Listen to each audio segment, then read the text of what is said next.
Hello and welcome back to Matt Hayes' Tottenham Blog and to our first video in quite a while, our first live stream in quite a while. Look, there's been a lot that's been going on at Tottenham in the last couple of months, but a lot has gone down today, especially with news about Julian Nagelsmann and whether or not he might actually be Tottenham's next manager.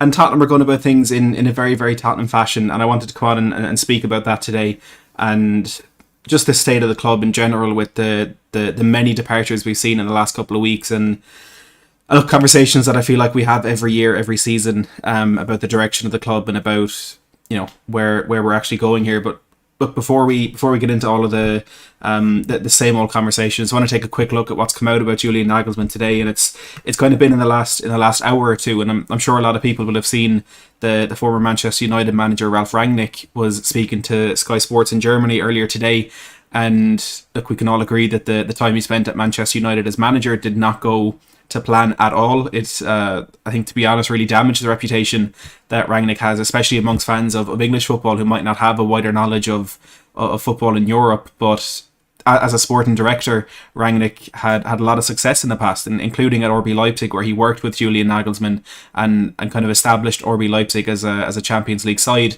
And he was speaking this morning about the current situation at Tottenham, and he said that he essentially encouraged Nagelsmann to take the role at Spurs, and he said as well, if he goes there, that he could work better with the director of football. And we woke up to this situation of someone like Ralf Rangnick, who again has such an incredible history of uncovering young talents, and again of working together with this man, essentially saying to Daniel Levy out in the open, hire me, hire Nagelsmann and see what happens. And Spurs getting this incredible opportunity given to them on a silver platter, and the hope that we had as fans, which I think is fading with every single bit of good news we get. You know, that level of hope that we have at the best of moments is fading by 1% every single time, and we've come crashing back down to earth again today, as Tottenham potentially could end up looking in a different direction for their manager, to Julian Nagelsmann, because Jason Burt of The Telegraph has said that Tottenham have hit a significant stumbling block in bringing Nagelsmann, as he is proving to be a very expensive option. He said as well that there's a limit to what Spurs will pay for Nagelsmann to compensate for the money he will lose on his deal with Bayern Munich. So I think from the moment that Nagelsmann was sacked by Bayern Munich, there was a feeling that the way in which that went down would kind of hinder the next club that were attempting to bring in Nagelsmann. So he wasn't really sacked, he was placed on gardening leave, and there's 3 years left on his contract. So why he's proving pricing is broken down by Tottenham Tears on Twitter. Bayern is still paying his £10.6 million annual salary. So again, he wasn't sacked by Bayern Munich. He's still getting paid his normal salary there, and he is on gardening leave. I think that gardening leave is until the end of the season. There is something that changes within that at the end of the year. I'm not sure if it's the end of the gardening leave, but Bayern are due compensation if he joins another club this season. So that's specifically this season. At the end of the season, Bayern will no longer be compensated for that. But on Nagelsmann's side, he expects compensation if his contract is terminated by Bayern Munich. So there's two potentially hefty fees that a club would have to pay if they were to hire Nagelsmann this season. And then, look, it seems as though conversations that were going on within Tottenham about potentially appointing the German was going to be for next season anyway, and that he would take over on, I think it's the 30th of June or the 1st of July when the season officially turns over, and that Ryan Mason would see out the rest of the season regardless. So I think there is still a little bit of uncertainty about how Tottenham are actually hoping to play this, and there's uncertainty around everything at Spurs at the moment. But within that article, Jason Burt continued to say that Nagelsmann is understood to be interested in the Tottenham job, and that Tottenham have actually made him their number one target for the position. So there's interest from both parties about, you know, what could about this going ahead, about Nagelsmann being the next manager of Spurs, and money could prove to be the difference here. It was a comment there from Daz84 says that's one journalist who came up with that story. Spurs pay managers very well, and Spurs do pay managers very well. And I saw the tweet that Paul O'Keefe put up saying that his salary at Bayern Munich was about £9 or £10 million. That Tottenham have paid almost double that to Antonio Conte, Jose Mourinho, and even before that to Mauricio Pochettino. But I think the issue here isn't about the salary that Nagelsmann will be paid, but it's about the compensation that would need to be paid to both Bayern Munich and the manager as well if any deal was to go ahead. And I'm sitting here and I'm looking at Tottenham Hotspur. I'm looking at the state that the club is in yet again. We're having these conversations every 12, every 18 months, and you're looking at Antonio Conte being sacked just a little over a month ago. Stellini coming in interim charge and him being sacked after just 4 games after that embarrassment up in Newcastle during the weekend. You've the whole debacle with Fabio Paratici as well, when Daniel Levy reportedly knew about the investigations that were ongoing when we appointed Paratici 2 years ago. Are we really, really in a position where we can give up on our pursuit of a manager like Nagelsmann and we can just pass on that opportunity for a couple of £1 million? Are we really, really in that position? I don't understand how Daniel Levy can kind of just shy away from that option and look at Arne Slot, look at Vincent Kompany, look at Ange Postecoglou, whoever these other managers are that we are still interested in. How much money really is enough to look at that as the only options here? Like, why can't we pay? It could be 10, 15, 20 million. You know, Nagelsmann is a manager who in the past has proven he can work on a relatively low budget. He can work. He can put his team into a position that they probably shouldn't be. You know, Leipzig, again, a relatively new team. He was able to get them into the Champions League. It's a manager who I think will work very well under the conditions at Spurs. And even if you're not entirely convinced on that, look at the other options. Look at the other people that we are potentially going to end up with. Arne Slot is doing an incredible job over in the Eredivisie at the moment with Feyenoord, one of the youngest squads in Eredivisie history, and they're looking to go on and win the league despite losing a lot of their key players over the summer. Vincent Kompany's done an incredible job. He's completely ripped up the playbook at Burnley. He's instilled an incredible style of play, and he's got them promoted again at the first time of asking. He had a bit of an iffy time at Anderlecht, but doing a brilliant job now. But how much can you honestly say you're confident that is going to transfer to a good time in the Premier League? For me, it's extremely unlikely. For me, I think we need a manager.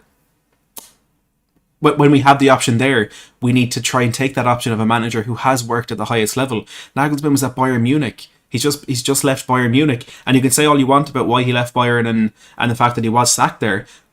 But the fact of the matter now is that Thomas Tuchel, after 7 games, has lost as many games this season as Nagelsmann had in his first, I think it was 36 games. So yes, they decided to sack him. Yes, they're probably regretting that now. And Nagelsmann actually did quite a good job at Bayern Munich this season. I just don't understand how Daniel Levy can, in a situation we're in at the moment, and all of the empty promises that he's given the fans of this football club, with all of the words that he's spoken, even over the last couple of days in that statement where we sacked Christian Stellini, with that fan advisory board coming into effect soon, how he can pass up on this opportunity. I really, really don't understand it. It's just baffling how this club gets back into this situation time and time again. Take a look at a few of the comments. JD Design says, we are in that position. We've always been in that position. We know how Levy works by now. He must leave. And I have it up there beside me. A lot of people might have heard about this already. If you haven't, there are protests ongoing across the road from the club shop today ahead of the game against Manchester United. So you can see that beside me, starting at 5:30. I think some of the organisers are there already, including Brian Daigle, who's a big fan of big friend of the channel. I'm a big fan of Brian and all the work that he does. I think he's been interviewed by TalkSport already today. So if anyone is going to the game, if you do think that change is needed at Tottenham Hotspur Football Club, make sure you go down and join the protests and just make your voice heard.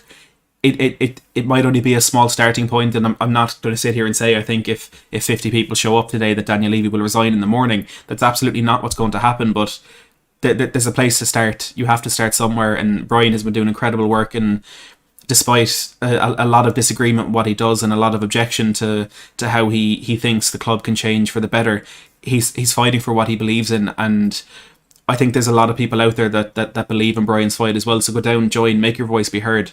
Show Me the Light says tonight's game is going to be toxic. It is, and we've been in this situation so many times where things have been getting really toxic and protests have been coming. We've been booed off the pitch every single game, and so many things have changed at so many levels in this football club to bring us back from those positions. You know, we've had a lot of managerial changes.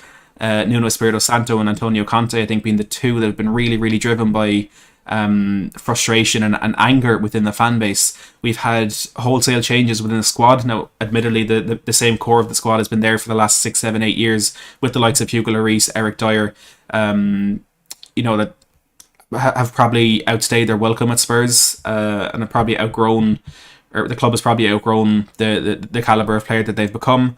And even in the last 12, 18, 24 months, we've seen changes at board level and at scouting levels, with Fabio Paratici coming and going, with people like Greta Steinson being appointed, with Scott Munn, the new chief football officer.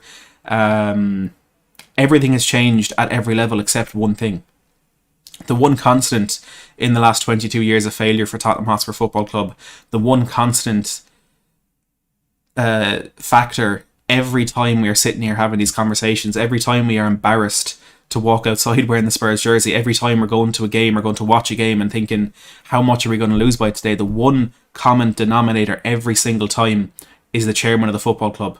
The man who comes out and says Coy's Daniel at the end of a statement when he probably doesn't even know what Coy's means. It's really, really time to make our voices be heard. And look, I understand there's still a faction of the fan base that don't think that's the way to go. If that is you, get involved, get in the live chat, tell me your thoughts. If you think if you think protests aren't the way to go, if you think Daniel Levy isn't the problem, get in the chat. This is the place where I want people to be able to have constructive conversation either way. And let's kind of figure out what we actually want for this football club and the best way to go forward. But for me, it's just bordering on gross incompetence at this point. It's getting to a stage where, like I said, every time a bit of good news comes out, or every time there's a little bit of positivity or a little bit of hope that something can actually change for the better, every time we're at that point, we believe it less and less, and there's definitely fans out there who have been through this for longer than me, who have had this experience for longer than me. But I'm at that point now where, as much as I want to see Nagelsmann at the club, and as much as I'd love to see a Ralph Rangnick and Julian Nagelsmann partnership at the football club, I still have absolutely no faith that that's going to be the change that we need. I still think they're going to be held back by the shackles of the Daniel Levy budget and the micromanagement, it seems, from Daniel Levy of the footballing department at the club. But we've got to try. We really do have to try. And if we bring in Nagelsmann and he wins an FA Cup and gets sacked in 3 years' time and we're in the same situation again, at least we win an FA Cup. Let's just try and make something happen. Eamon says, no chance of a win tonight. They've lost the will to win. I mean, that performance against Newcastle tells you everything you need to know. And they've come out and they've said the right things and they've done the right things this week, in my opinion. I think reimbursing the fans who travelled up to that game was an easy PR win. Let's call a spade a spade. It was an easy PR win, but I think it's something that they needed to do. It's not very often that you see Daniel Levy speaking so openly about footballing decisions and essentially saying that he had no choice but to sack the manager after that defeat. Again, these are things that we know and they're easy PR wins, but it's stuff that we don't always get from the people in charge of this football club. But if we go out tonight and we can see 3 or 4 goals again, if we lose this game in any bit of an embarrassing fashion at home to a team that we were ahead of for the majority of this season, all of a sudden everything that was said and done during the week means nothing. Action speaks so much louder than words, especially when you're in as difficult a position as Spurs are in right now. And I'm kind of like you, Eamon. I don't really have the faith they can make it happen on the pitch, to be honest. Moet says he has to go, man. DJ Samuel says, if Tottenham lose tonight, riots in the stadium. If Tottenham lose tonight, if we lose without fight, and if we lose in the fashion that we've lost a number of our games this season, I worry about what the atmosphere at that ground will be. I think if we do see a little bit of fight, and if we are just beaten by the better team tonight, that is a possibility. United have had some brilliant performances in them this season. I think that's a different state of play then. But if it's anything like what we've seen in the last couple of weeks, it could get very, very, very toxic in that stadium. And I imagine the protests outside the ground next week and the week after will be even bigger. Magic says the players have never had the will to win, according to Conte, and it's shown against Newcastle. Yeah, look, I said it when Conte made those comments after the draw against Southampton, that everything he said was right. This is a team that likes to play without pressure. It's a team that can't show up in the big moments. It wasn't the right place for a manager to say that in the fashion that he did, and I think it was inevitable that he was going to lose his job after that. But I don't think anyone has ever denied the truth behind what he was saying, and it's just been proven time and time again. And I think Christian Stellini made similar comments after that defeat on Sunday, where he said he hopes that it was the tactics and the formation that made things as bad as they were, because if it wasn't, it's the quality of that team, it's the mentality of that team. And yeah, it's things are just in a very, very precarious position, and yeah, I'm concerned. I'm very concerned because I don't see any change in what's happening at this football club on or off the pitch until there's a change at the very, very top level. And do we expect to see that change? I certainly don't. But again, let's try and make something happen. Let's just go for it. Let's make our voices heard, and let's hope that they're listened to. This fan advisory board is in theory a fantastic opportunity for fans to make their voices heard. But again, actions speak louder than words. How is that actually going to work? How many fans are going to be on this? How is their input actually going to be put into action by the football club? Carla says pay whatever it takes to bring Nagelsmann in and maybe Rangnick. I think that's what a lot of the fans want at the moment. I'm going to put a poll in the chat just to see if I can. Where would I do this now? I want to put a poll in the chat to see what people think about Nagelsmann and about Ralf Rangnick. Would you pay the money to bring them in, or do you think we need to be smart about how much we're paying? Because we've obviously been stung with a lot of money with the last couple of managers we had, not only with how much we've paid them, but with... Can I not put a poll in the chat? I can. So I'm going to put a poll. Pay the money for Nagelsmann. Yes or no. Let's just keep it simple. I said pay for money for Nagelsmann. I've messed that up, but you know what I tried to say. Would you pay the money for Nagelsmann? Again, just looking at the figures on it, it's £10.6 million in salary that Bayern Munich are still paying. And if we were to appoint him this season, we would need to pay compensation to Bayern Munich, and Nagelsmann would then expect compensation because his contract with Bayern Munich would be terminated and he'd miss out on however much money is left for this season. Maybe it's the length of the 3-year contract. I'm not sure. That would be much more concerning for Tottenham for sure. Derek says, sorry Matt, you were wrong and you've been duped. What's that about, Derek? Is that with Nagelsmann or with the fan advisory board, or what is it? Bobby K, good to see you, my friend. Says Rangnick and Nagelsmann together, yes, 100%. Just Nagelsmann right now, I would say no. That's an interesting take on the situation. I think has Nagelsmann... I think he had a director of football at Bayern Munich. Well, it might not be the same role that Rangnick was used to, but there's definitely a very big sort of setup at Bayern Munich there, where he had likes of Oliver Kahn on the board. Tony Young says, why do people attack people who don't agree with them? We are all entitled to an opinion. And that, to be honest, I think that sums up the ethos of this channel very much. Martin Coker, thank you very much for subscribing.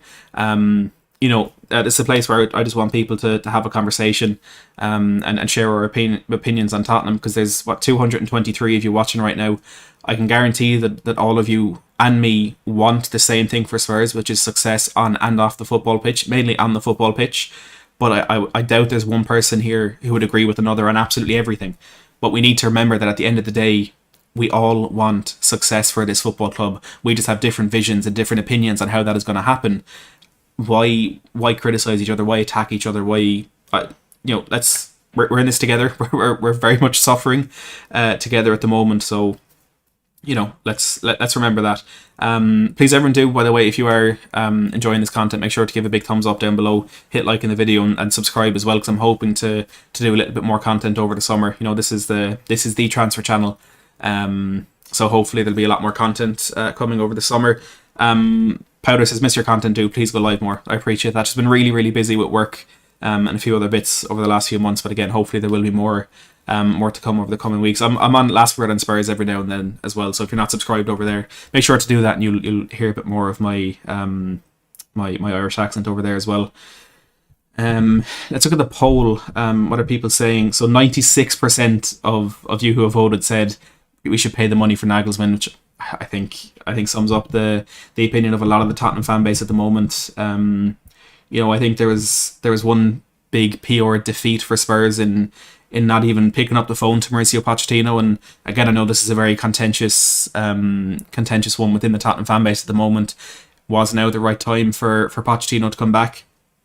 A lot of disagreement, but I think the majority of Spurs fans can agree it's going to be pretty damn awful to see him at Chelsea. And I've no doubt that if Daniel Levy did pick up the phone and offer Pochettino the job at Spurs right now, he'd tell Chelsea to leave him alone in a second, and he'd be at the next game at N17. But it's not going to happen. We need to make sure that we get our next appointment right. And as painful as it is going to be seeing Pochettino in the dugout at Stamford Bridge, that can be completely negated if we get the right manager and if we turn around what we're doing on the pitch. If that is Nagelsmann, I'll be absolutely delighted. And if it's a manager that I don't want but it works out, of course I'll be delighted as well. But at the moment, I'm not really convinced by any option out there other than Julian Nagelsmann, and it looks like that might not be happening for Spurs at the moment. Mick says I'll take Sam Allardyce at this stage. As Carl says, for Levy not to even give Poch a call is nuts. Let's have a look at the comments. Jack says Scott Munn is absolutely irrelevant. He reports to Levy, who has the final say. Please step aside, Levy, if you really care about the club. And look, this is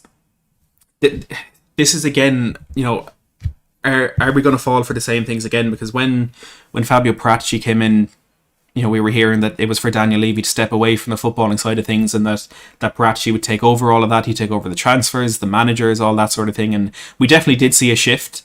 I know some people have debated that Paratici was just a puppet and that Daniel Levy was still making all the decisions. I don't believe that for a second. I think Conte coming in is proof of that. I think signing players like Ivan Perisic, like Christian Romero, Rodrigo Bentancur, Dejan Kulusevski, Pape Matar Sarr, I think all of them are proof that Paratici did make a lot of decisions. But as things started to go wrong towards the end of Nuno's tenure and Conte's tenure especially, you can see the Daniel Levy decisions starting to creep in more and more, and that micromanagement and his inability to stay away from things on the footballing side come into effect. Paratici's gone, Scott Munn is in. Are we going to see the same thing? Will we see the Scott Munn effect to start with, and if things go a little bit wrong, then Daniel Levy comes in and takes over again? I don't think there's many of us that fully believe that Levy will take the step back that we all agree he needs to take, but time will tell on that one. Oliver says, what do you do for a living, Matt? I work for Stats Reform, so essentially Opta, the data collection company. I work in the operations department for them. Martin says, Matt, who are your current top 3 choices for the manager? Well, if we're assuming the Poch to Chelsea is done, of course he won't be able to be on my list. Number 1 would be Nagelsmann. After there, it's a big drop. It's a big drop to the next manager. I think we had the same problem the summer we were trying to get Nuno, where there wasn't really many big managers available. And when we initially sacked Conte, it looked as though there was, because Tuchel was available and Pochettino was available, and they were quickly snapped up off the market. Nagelsmann becoming available is a brilliant opportunity for us, one that at the moment it looks like we might pass up. But the big drop to second, my next option would be Vincent Kompany. And it's kind of tough to describe why I would want him in, but the football that he plays is of course a very big factor. He's playing very attractive football, and he's doing it at Burnley, which we need to stress is very, very impressive. But I think we're looking at Mikel Arteta, who obviously spent a lot of time with Pep Guardiola and learned a lot from Pep Guardiola.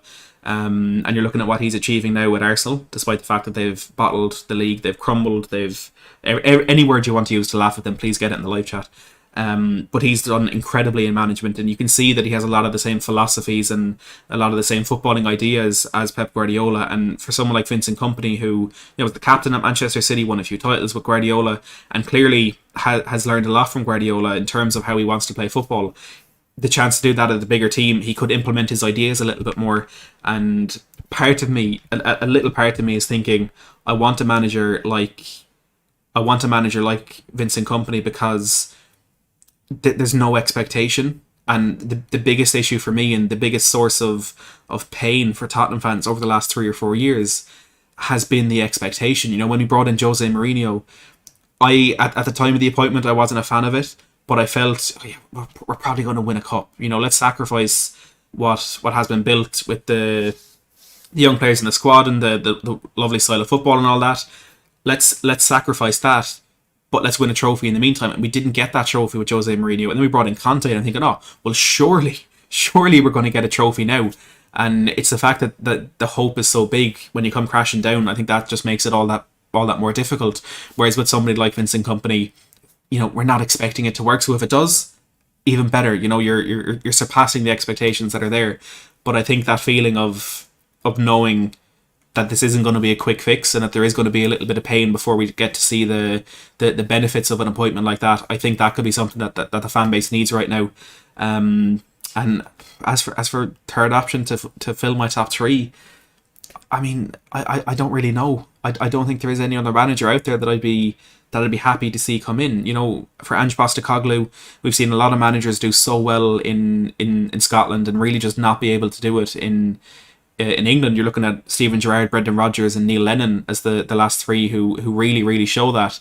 For Arne Slot, the Eredivisie is just it's a completely different world to the Premier League, and it's he's in an environment where young players thrive, where youth is something that is really pushed and something that is really prioritised. And he could be coming into a Tottenham team where, as Charlie Eccleshare said today, there's that feeling that Antonio Conte and Fabio Paratici really neglected that youth academy, and the idea that youth players are brought up to train with the first team. Well, that idea is fantastic. The players who were brought up to train with Conte's Tottenham were essentially used as cones and were essentially free kick mannequins when they did train with the first team. So there'll have to be a lot of work put back into that academy to get it to the level it needs to be able to influence that first team. And it was absolutely brilliant a week ago today seeing the under-17s go out and win the Premier League Cup. And there are some phenomenal talents in that team. Mikey Moore, Jamie Donnelly, Tyrese Hall, Alfie Dorrington. There's some really good players in there, but because of how they've been neglected over the last couple of years, it's going to take a lot of work to get them into that position where they can actually influence the first team. And maybe someone like Arne Slot isn't the man to start that process. But again, maybe he is, because he's used to being in that environment in Feyenoord and in the Eredivisie. But yeah, I honestly I can't sit here and say that I do have a top three, because there's not three options that I'd be happy with at Tottenham. Carl Simpson says, I like Kompany, but I think he's made the right decision to stay with Burnley. I agree. It's definitely better for his career to stay at Burnley, and he could end up getting sacked 10-15 games into next season if Burnley start awfully in the Premier League.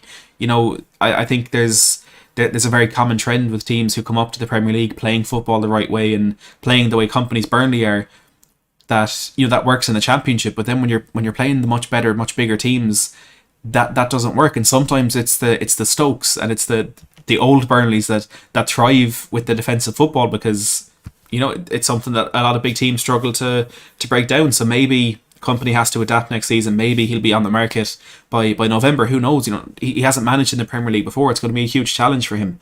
But I think for now he has made the right decision to stay at Burnley. Show Me Light says Levy just needs to back the manager and spend money on quality players instead of trying to do it on the cheap.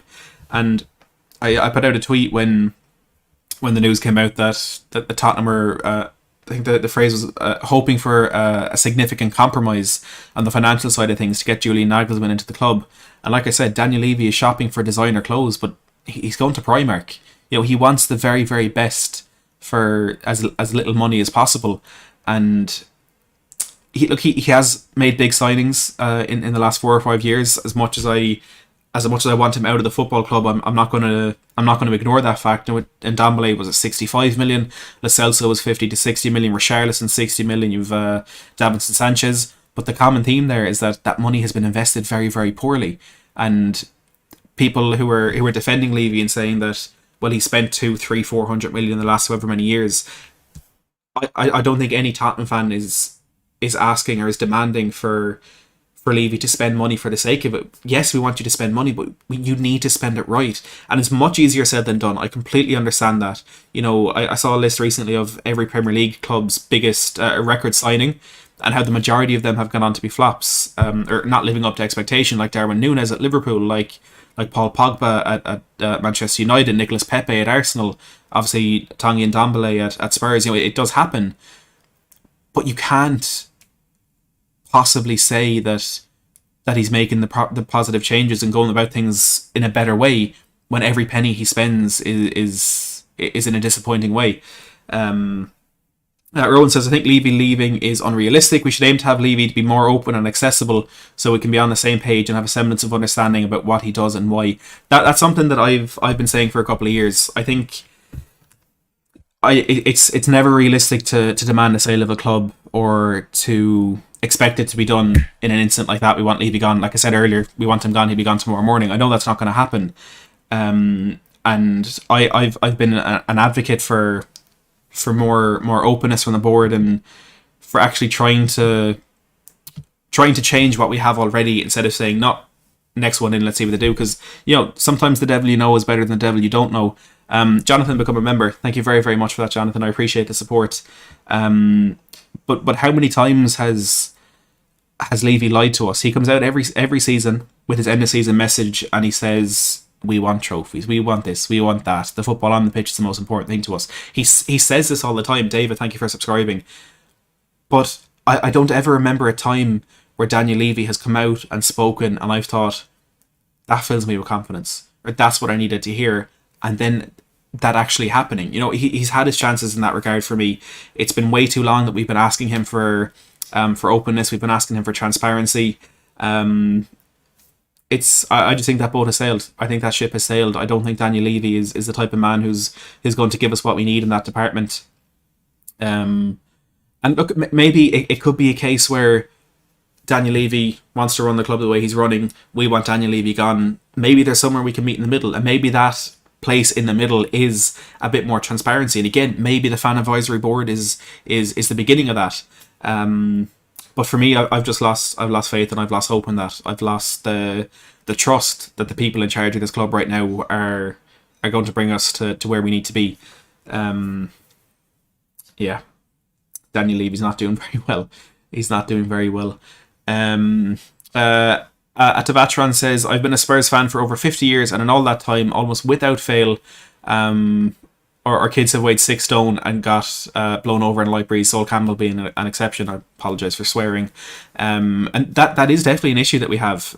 Jack Clark and Brian Hill, two of the kind of most obvious examples at the moment, and I'm not really sure if there's any players in the youth academy who are ready to step up into the first team, but the ones that I mentioned earlier, like the best ones, they seem as though maybe they're same, especially Mikey Moore. Now he is only 15 years of age, so probably not the top of the list to get through to that first team, but I think Dane Scarlett had a few of the similar issues when he first stepped into the team. Robbie Max says, there's Matt Hayes live now. There is Matt Hayes live now indeed, and you're coming in right near the end, Robbie.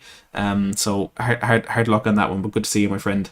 Everyone do smash that like button please, and subscribe down below. It would be very, very much appreciated. Again, hopefully more content coming up over the coming weeks and coming months.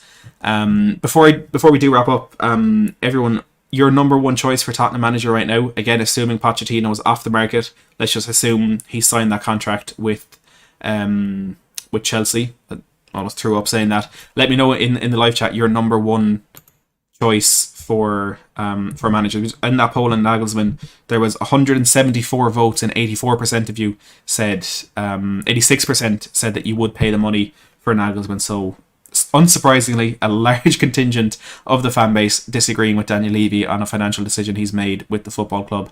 Robbie says, where does Kane go in the summer? For me, I'm living my life as if he's going to be at Manchester United next summer or next season. David says, Arne Slot. Robbie says, bring back Harry Redknapp. I had this conversation in work the other day. If we had Harry Redknapp as an interim till the end of the season, I would take it. I would absolutely take that. Paul says, Ange Postecoglou, number one. Andreas and Carl both want Nagelsmann. KJ says Kompany as well. A lot of love for Kompany. Matt saying Kompany too. James says Postecoglou. Show Me Light says Levy out. Jan says Pep. I'd take Pep too. I would take Pep too. I'm very grateful for Pep and everything he did last night. I was actually looking at the numbers for this Arsenal team that everyone has gone on about as if they're the greatest team to ever grace English football, as if they're the angels of the Premier League. This young Arsenal team is older than the Tottenham team that finished second with 86 points in 2017, and also Arsenal at the moment, the maximum amount of points they can get is 90. So if they drop 4 more points, they are statistically and factually worse than that Spurs team in 2017. And to be honest, that means absolutely nothing, but I'm going to use that in every Twitter argument I have going forward. So if you do want to see that, follow me on Twitter at MattHayesTHFC, or the link is in the description down below. And while you're down there looking for my Twitter link, do make sure to hit that subscribe button for more content coming up soon. You can also look at a video I did with Matt Law from the Daily Telegraph a couple of weeks ago. A little bit outdated in terms of the Parachi stuff, but there's a lot of very, very good content in there. A deep dive into the absolute calamity that Tottenham Hotspur Football Club is right now. Like, subscribe, comment. I don't think I forgot anything. Good to be back. Thank you everyone for tuning in. Over 270 people right now. I wasn't expecting numbers like that at all. But from me, for now, and as always, thank you so much for watching.